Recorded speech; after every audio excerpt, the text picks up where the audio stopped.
A pleasant good evening to all of my fans who are listening and viewing all over the globe.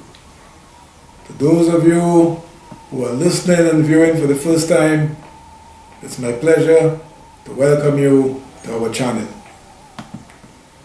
Our channel involves weekly presentations geared to motivate you to become a more productive, more effective, more inspired human being to make a difference in the world.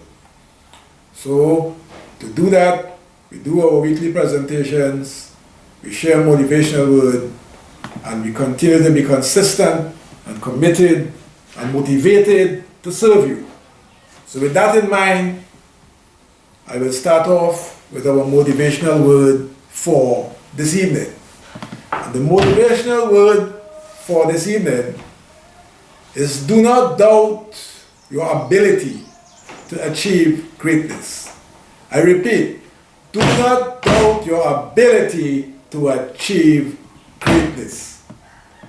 As a child of the divine, you are certainly on the way to greatness. But I know that in so many ways, people close and far, institutions close and far, have made you believe that you are less than. Even family members sometimes make you believe that you are less than. But I'm saying to you, do not doubt your ability to achieve greatness. And to do that, I want you to practice some affirmations, or a particular affirmation, daily and nightly, in stating to yourself that I am a child of the divine and I'm destined to shine. I'm a child of the divine and I'm destined to shine. So on your way to greatness, remind yourself that you are a child of the divine and you are destined to shine. So whether they tell you you are from the lower class, upper class, whatever class, if they tell you you should remain last, you don't have to listen to them. Do not allow others to define who you are and where you should be. So I can also reference Les Brown, a great motivational speaker, when he made the statement, do not make the negative opinions of others become your reality. And in sharing that motivational word, it is instructive to mention the name Les Brown, because he as a young student was told that he was incapable of learning.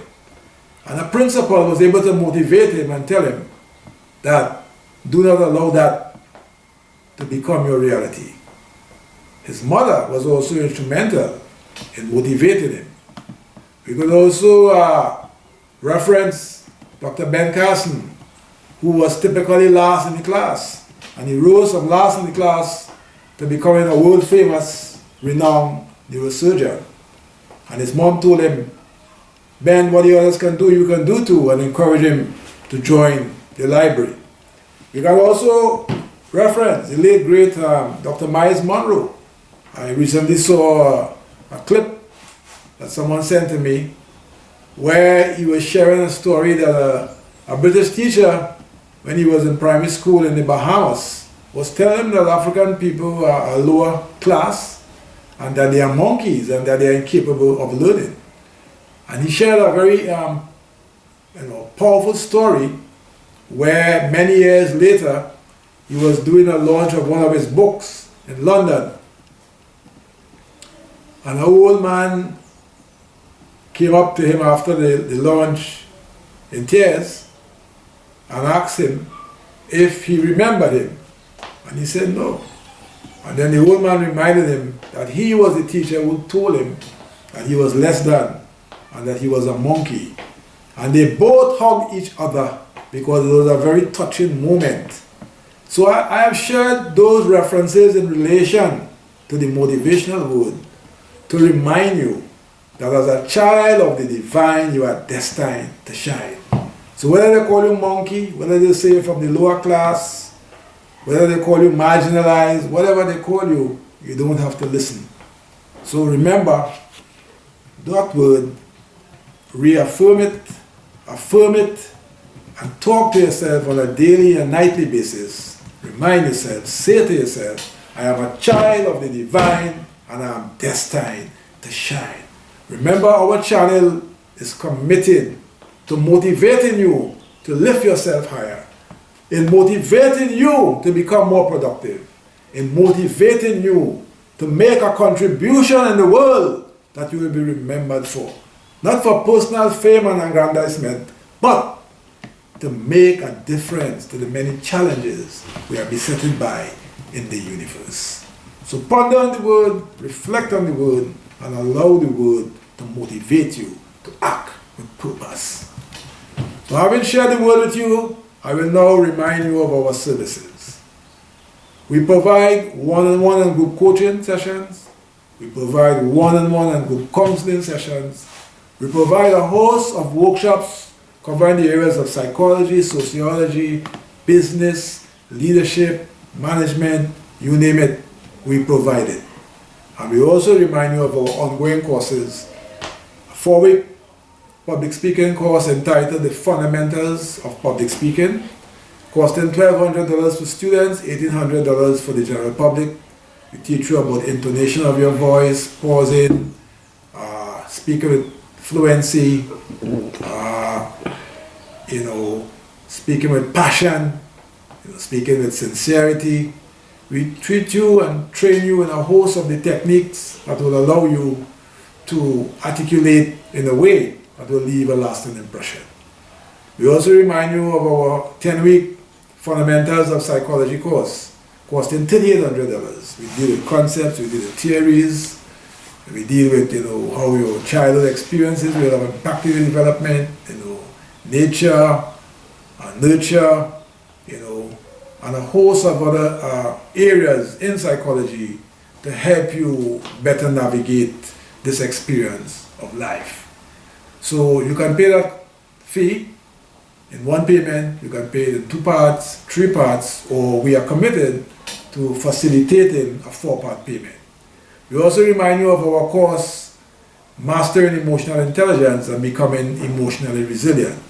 That course will go at $1,800 for students, $2,500 for the general public, and for groups of 5, you get a package of $7,500, where you save $1,000, cutting off $1,000 from the $2,500, where you pay $1,500 per head and get a package at $7,500 for groups of 5. So whether it's coaching, counseling, workshops, or ongoing courses, all you need to do is give us a call at 1-868-778-5141, 1-868-779-2544, or email us at leadershipwithadifference@gmail.com. So once we are called, once we are emailed, we are ready, and being a former scout, we are prepared to serve and to serve to the best of our ability. So call us and email us and book your appointment now. So having done the motivational word and having reminded you and informed you of our services, I will now go into doing this evening's presentation. And the presentation for this evening is how do we assess brilliance? Undoubtedly, there are many brilliant personalities in life, past, present, and certainly we will have those in the future. So whether we think of business, medicine, education, sport, you name it, there are brilliant personalities. The definition according to the dictionary is that brilliance may mean extremely intelligent, or it may also mean exceptional or outstanding. Now in the area of psychology, there is no common definition for intelligence. So when we hear the term exceptionally or extremely intelligent, it all depends on perspectives and how we qualify it, how we define it. Because in some instances, intelligent could simply mean your ability to make judgments, your ability to make decisions, your ability to create, evaluate, analyze, solve a problem, create. All of these are simple definition of what intelligent means. And of course, intelligent can mean a host of other things. So when we talk about exceptional intelligence, are we speaking about an exceptional memory? Some people have fantastic memories. Some people remember a lot of stuff, they know a lot of stuff, but is mere knowing significant in the context of being intelligent? Or is it a foundation on which we can express our intelligence?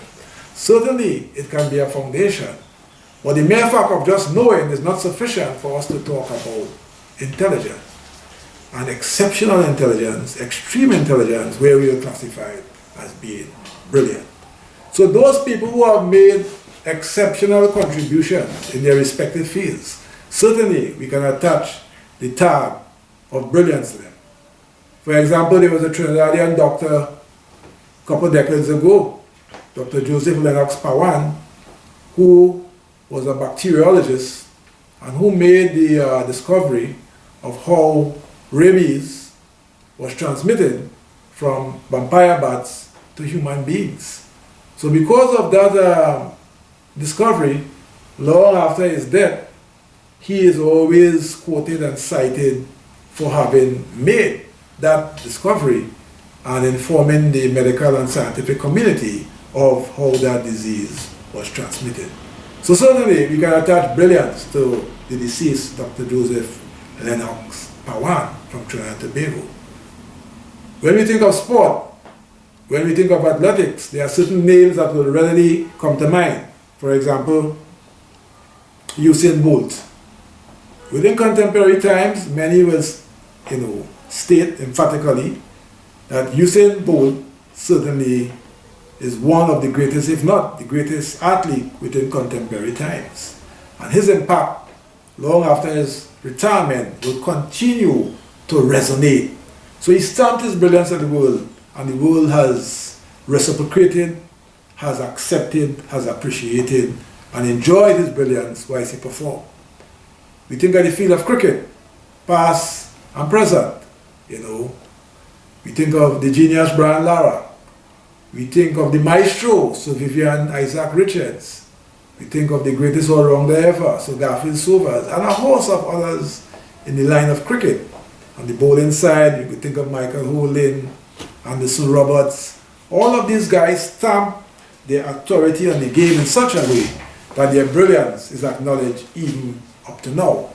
Think of basketball, LeBron James, Michael Jordan, you name it. Golf, Tiger Woods, tennis, Serena Williams.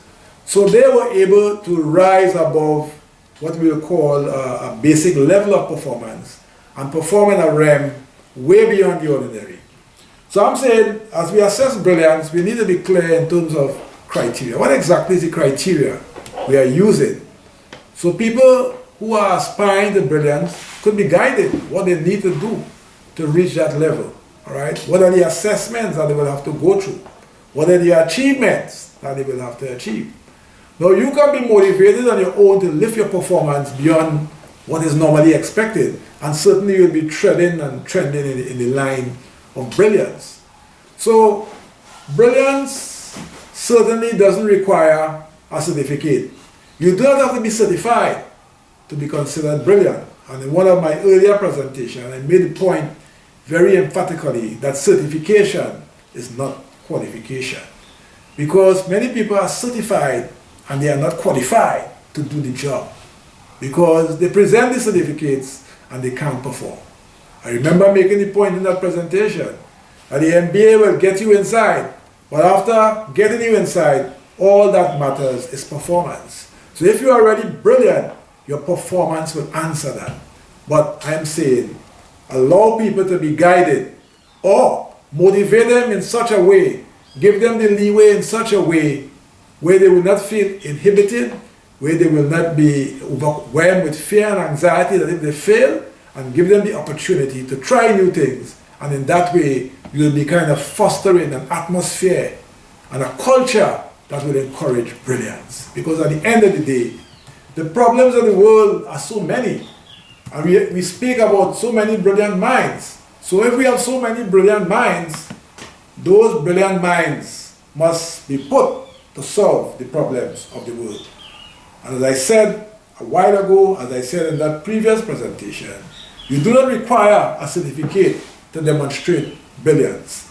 Some people are gifted, they have native intelligence, it is planted in their DNA, it is within their genetic makeup, and they exercise that brilliance. Some people never went to a technical school and they could construct any type of building.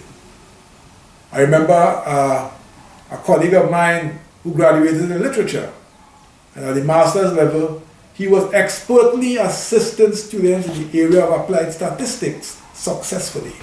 And he never trained in statistics. So that was an example of divine intelligence.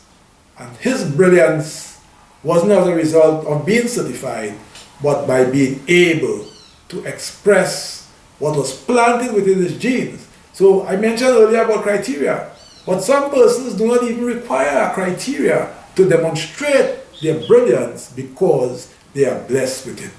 So let us recognize those who have the tendency to become brilliant. Let us support them. Let us create the enabling environment. All right?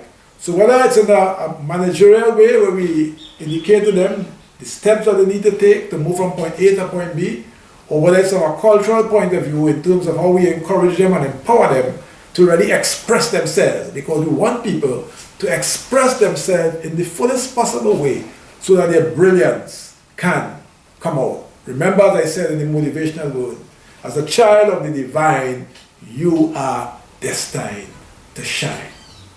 So the problems of the world, as I mentioned a while ago, are many. And brilliance is not only to be looked at in technical terms. I listened to Sadhguru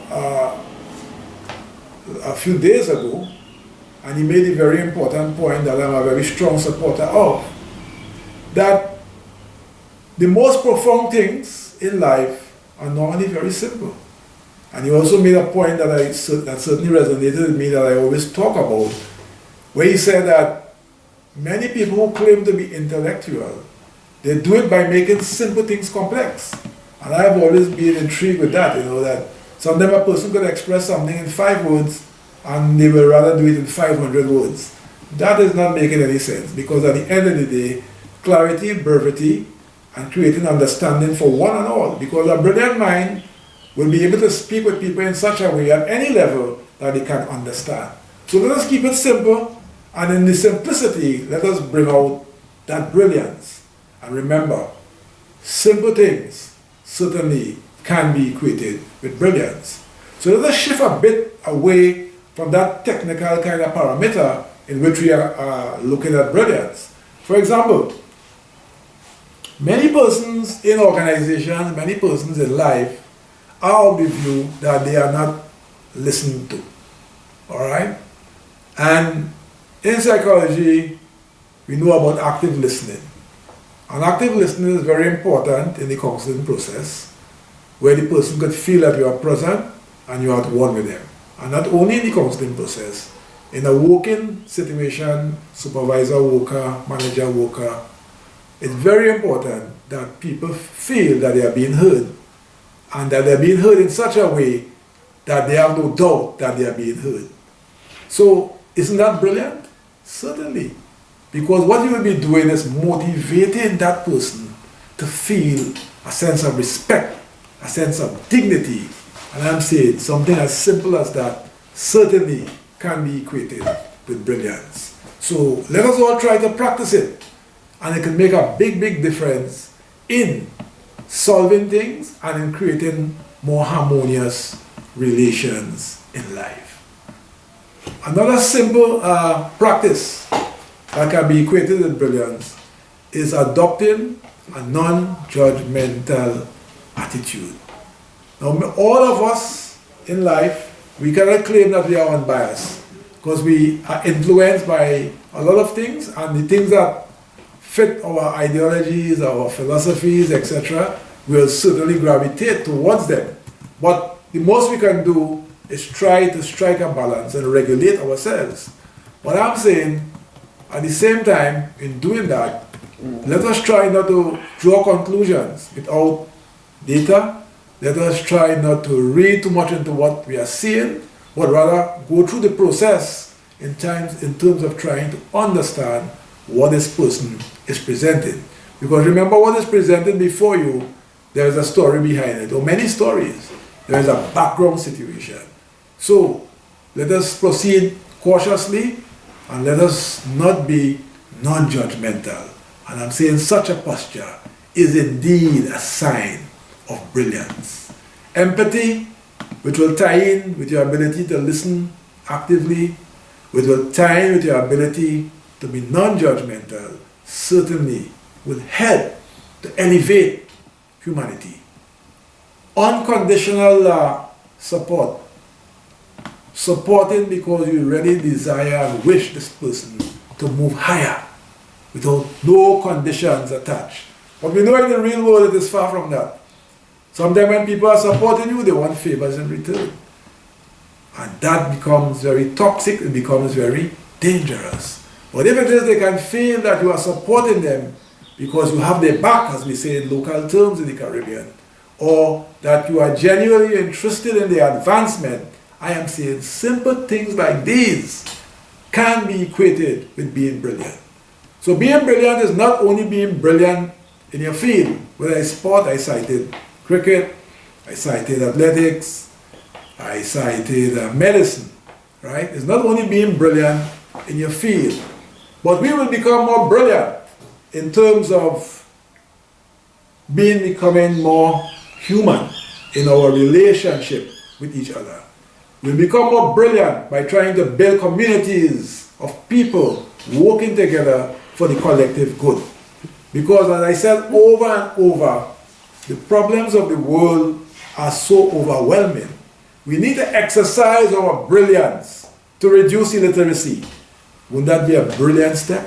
Whatever you can do, whether it's a one-on-one with somebody in your community, or whether it's on a larger scale, whatever you can do to contribute to eradicating illiteracy is indeed an act of brilliance. Because so many people are living in a world of darkness.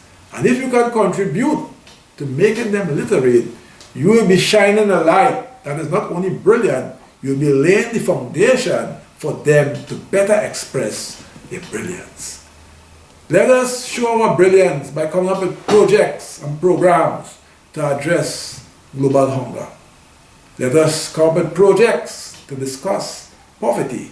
There are so many millions and billions of persons in the world who are affected with a lack of potable water. We need that brilliance to shine to solve these kinds of problems. And in so doing, we'll be taking brilliance to an unimaginable place. So yes, being extremely intelligent, and as I said, how we define it is critical, or being exceptional and standing in our field certainly can be equated to brilliance. But the simple things that I mentioned, or after all, they are not so simple. They're very important human principles, are very fundamental in terms of us showing our human brilliance. So many of us have been told to remain in our place, to know our place, to know our class, to know our race, to know our creed, to know our socioeconomic status. And because of those things, we are told that we don't belong. But as a child of the divine, you are always belonging. You have a rightful place as everyone else. But because, as I said in last week's presentation and other presentations, this world is very stratified. And the artificial divisions are now very real divisions. And we have to contend with it.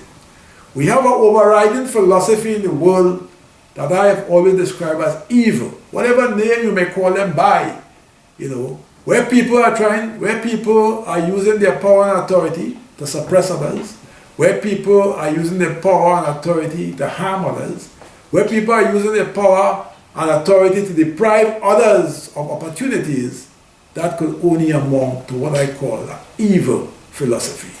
So notwithstanding the evil perpetuated by many, there are many good people still in the world.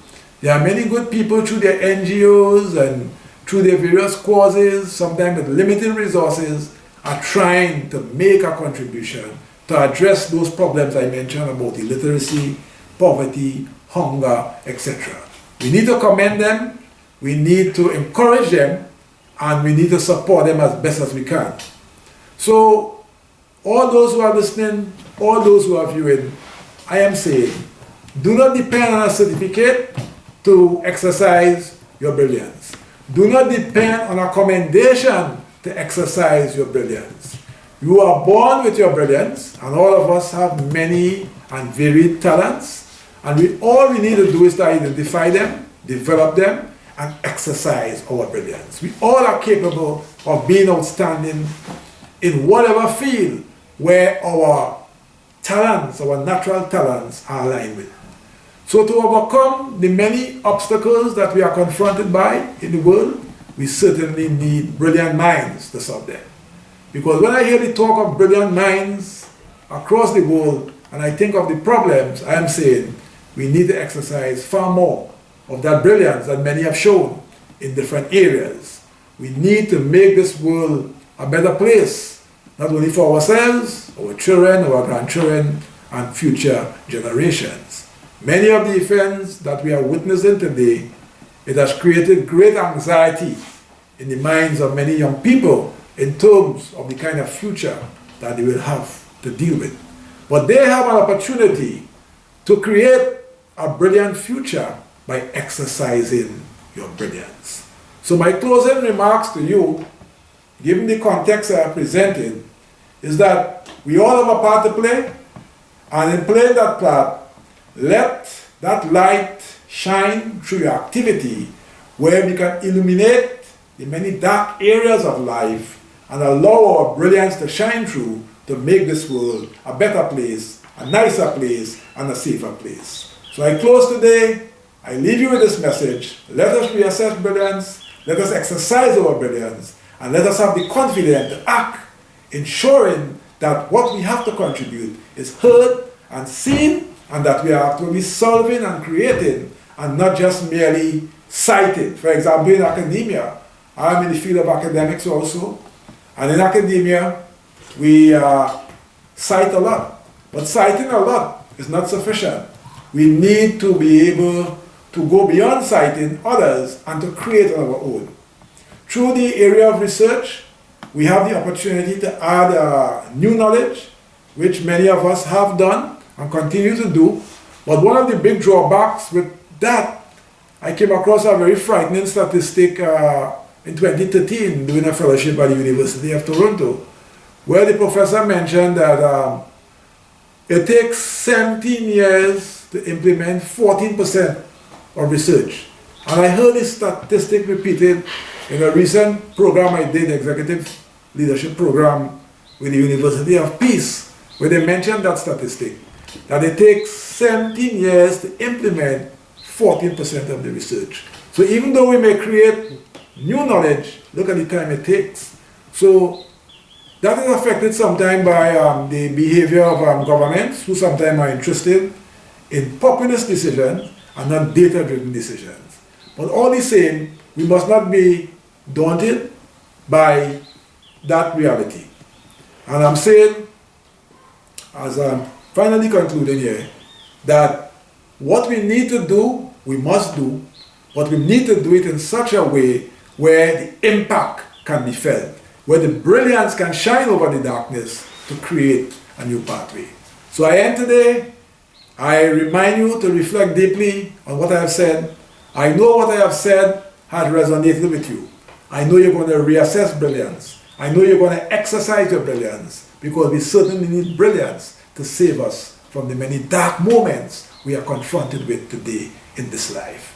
So I thank you for listening. As usual, I ask you to subscribe to the channel, like the video and our videos. Feel free and leave a comment. Know that this channel, we are continuing, we are not stopping, we are marching on, we are moving forward, but we need your support. So once you are motivated enough and recognize where we are heading with our work, we ask you to contribute via our YP link in making a financial contribution. We ask you to call and book an appointment for a counseling or coaching session, or for one of the many courses that I mentioned to you earlier on. All you need to do is to give us a call at 1-868 778 at 1-868-779-2544 or email us at leadershipwithadifference@gmail.com. So as I end, I repeat that affirmation. I'm a child of the divine and I am born to shine. I am a child of the divine and I am born to shine. So in the meantime, between time, reflect on our various presentations and we will be back next week for another powerful presentation. Thank you and bye.